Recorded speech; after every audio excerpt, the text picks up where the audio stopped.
ఈయన శాసనసభలో ఆయన మాట్లాడిన మాట బాధ ఎక్కడ అంటే, సరే ముఖ్యమంత్రి ఒక అర్భకుడు, అంగుష్టమాత్రుడు, ఒక నికృష్టుడు, ఇవన్నీ మనకు తెలుసు. సర్వభ్రష్ట ప్రభుత్వానికి ఇవాళ అధినేత ఈ ముఖ్యమంత్రి.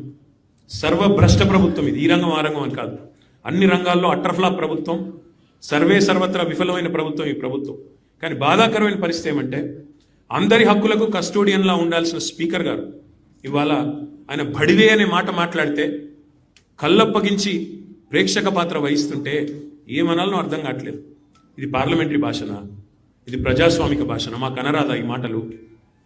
రేవంత్ రెడ్డి గారికి నేను చెప్తా ఉన్నా, నీకు ఒక భాషలో వచ్చేమో తిట్లు, మాకు 3-4 భాషల్లో వచ్చు.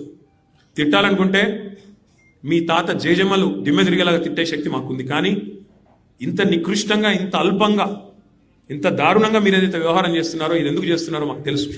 ఎందుకంటే మీ అజ్ఞానాన్ని కప్పిపుచ్చుకోవడానికి. నీకు ఐఐటికి IIITకి అంతరం తెలియదు, ఐఐటికి IIITకి అంతరమే తెలియదు. నీకు బచావత్కు బ్రజేష్ కుమార్ ట్రిబ్యునల్కు తేడా తెలియదు. నీకు అసలు కృష్ణా బేసిన్ ఏందో, గోదావరి బేసిన్ ఏందో తెలియదు. నీకు అసలు తెలంగాణకి ఏం కావాలో తెలియదు. నీకు తెలిసిందల్లా ఒక్కటే, దోచుకోవడం, దాచుకోవడం తప్ప నీకు తెలిసింది ఏమీ లేదు. ఒక అజ్ఞానివి, ఒక ఉష్ట్రపక్షివి. నువ్వు ఏమనుకుంటున్నావు? నిన్న చెప్తున్నాడు ఆయన, తెలంగాణ కోసం అంటే ఈ మహానుభావుడు ప్రాణాలు ఇస్తాడంట.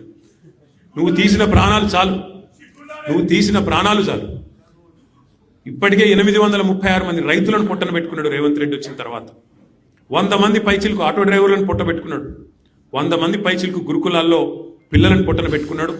48 మంది నేతన్నలను ఉసురు పోసుకున్నావు. ఇప్పటికే నువ్వు తీసిన ప్రాణాలు చాలు. నువ్వు ఆనాడు తెలంగాణ వాదుల మీదకి, తెలంగాణ బిడ్డల మీదకి తుపాకీ తీసుకొని పోయి తెలంగాణ ఉద్యమాన్ని అవమానించింది ఎవరు మర్చిపోలేదు. ఇవాళ ఏదో పేమెంట్ కోటాలో అదృష్టం బాగుండి అడ్డిమారి గుడ్డి దెబ్బలో ముఖ్యమంత్రి అయినావు రేవంత్ రెడ్డి. నీ వాగుడు, నీ అల్పబుద్ధి ప్రపంచం మొత్తం చూస్తూ ఉంది. ఒకటి మాత్రం వాస్తవం, నీలాంటి వ్యక్తుల వికృతమైన మాటలతో కేసీఆర్ గారి స్థాయిని మీరు తగ్గించలేరు. మీరు ఎవరేమనుకున్నా సరే, నీ కాంగ్రెస్ పార్టీ నాయకత్వం ఏమనుకున్నా సరే, నువ్వు తగ్గించలేవు.